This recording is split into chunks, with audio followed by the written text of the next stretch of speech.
ഇത് സാധാ റൈസ്, പൊന്നരിയോ നെയ്ച്ചോരരിയോ അല്ലേ? ഇത് ചൂടാറണം, നല്ല ചൂടാറണം. ചൂടാറിയതിന് ശേഷം ചൂടാറിയിട്ട് വെക്കാം. പിന്നെ കടുക്, കുറച്ച് ഉഴുന്ന്, ജീരകം, ഉണക്കമുളക്, പച്ചമുളക്, പിന്നെ കുറച്ച് കറിവേപ്പില, പിന്നെ വറുത്ത് വെച്ച കടല. ഇത് നമ്മള് എണ്ണയിലിട്ടിട്ട് ഒന്ന് ജസ്റ്റ് വറുക്കാം. ഇത് പുളിങ്ങ, നമ്മള് സാധാ പുളി വെള്ളം തിളപ്പിച്ച, നല്ല തിളപ്പിച്ചിട്ട് ഇങ്ങനെ കുരുങ്ങനെ ആക്കാം. അത്രേ ഉള്ളൂ. മിക്സിംഗ് ആണ്, സിമ്പിൾ ആണ് അല്ലേ? ഇനി ഇതൊക്കെ ഒന്ന് കടുകെടുക്കാം എണ്ണയില്. ഇത് ഫുള്ള് എണ്ണയിലിട്ട് ഒന്ന് കടുകെടുത്തിട്ട് അത് എണ്ണയില് ഇതാക്കി കൂടെ. ഇനി ജസ്റ്റ് ആയിക്കോട്ടെ. ഇനി ഇതിന് മാത്രം കടുക് വറുക്കാം അല്ലേ?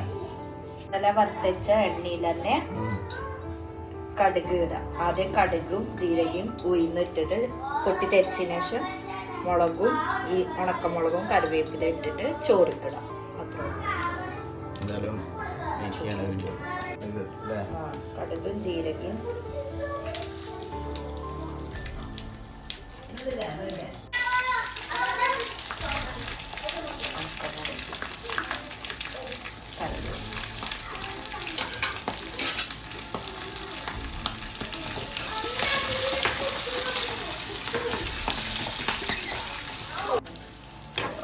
ഇത്ര മതിയോ? ഇത് മതി. ഇത് ചോറുക്ക് ഇടാം. ഇത് നമുക്ക് ചോറുക്ക് ഇടാം. ഓയിലോട് തന്നെ ഇടണം. നെക്സ്റ്റ് കടല വറുത്തത്. എന്നിട്ട് ഇത് ജസ്റ്റ് ഒന്ന് അളക്കുക.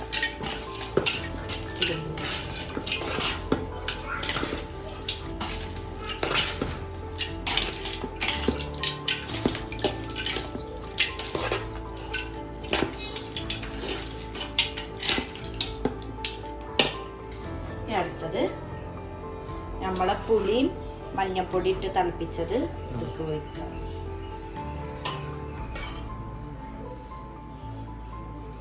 അതിന്റെ റെസിപ്പി പറഞ്ഞില്ല. പുളി വെള്ളമാണ് തിളപ്പിച്ചത്. മഞ്ഞപ്പൊടി ഇത് നമുക്കിങ്ങനെ മിക്സ് ചെയ്യാം.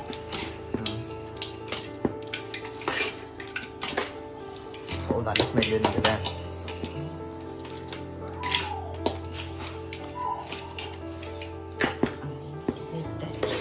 ഫുള്ളായിട്ട് കളക്ട്. അപ്പോൾ പുളിഹാര റെഡി ഗൈസ്. കഴിച്ചോളൂ.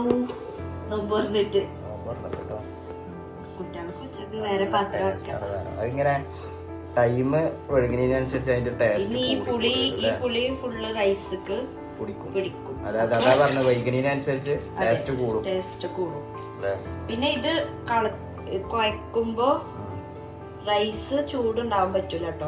ചൂടാക്കിയിട്ട് വേണം. നല്ല ചൂടായിരുന്നു റൈസ്. അത് പ്രത്യേകം ശ്രദ്ധിക്കണം. ഇല്ലെങ്കിൽ പിന്നെ ചൂടുണ്ടല്ലെങ്കിൽ റൈസിന് ഒരു ദിവസം നിൽക്കും, കൂടുതൽ നിൽക്കൂല. കൂടുതൽ നിൽക്കണമെങ്കിൽ റൈസ് പറ്റ തണുത്തിട്ട് എന്നിട്ടുള്ളൂ പുളി വേവിച്ച ആ പുളി വെള്ളം തിളപ്പിച്ചിട്ട് കുറുങ്ങനെ വന്നിട്ടുണ്ടാവുമല്ലോ, അതാണ് ഇതുമക്ക് ടേസ്റ്റ്.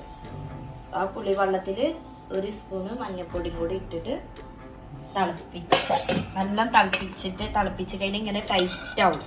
നമ്മൾ ഈ പുളിയിഞ്ചിൻ്റെ ഒക്കെ പോലെ ഈ ഒരു ഇതിൽ വരും. എന്നിട്ട് ഇതാണ് നമുക്ക് അതിൽ പുളി കുഴക്കേണ്ടത്. ഈസിയാണ്. പുളി വെള്ളം സൈഡായിട്ട് ഞങ്ങൾ ചിക്കന് ഫ്രൈ ആയിട്ടാണ്. ചിലപ്പോൾ ഈ ചിക്കൻ വരട്ടായിട്ട് എടുക്കും. അതൊക്കെ നല്ല ടേസ്റ്റാണ്. ഇതൊക്കെ ഇങ്ങനെ കൂട്ടി കഴിക്കാൻ. ഇപ്പോൾ ഇങ്ങനെ ഒരു സൈഡായിട്ട് അതായിട്ടുള്ളത് നല്ല രസമാണ്. ഒന്ന് ട്രൈ ചെയ്ത് നോക്കി കേട്ടോ. ഈ ലോങ് ട്രിപ്പൊക്കെ പോകുമ്പോഴേ അടിപൊളിയാണ്. ഈ ഒരു ബക്കറ്റ്, ചെറിയ ബക്കറ്റ് കേട്ടോ. ബിരിയാണി വാങ്ങിയപ്പോൾ കിട്ടിയതാ. മതിയാവും. എത്ര വരണം. ഈ ട്രെയിൻ ഫുഡൊക്കെ ഭയങ്കര ചോറയാണ്. അത് തിന്ന് കഴിഞ്ഞ വയറൊക്കെ ആകെ.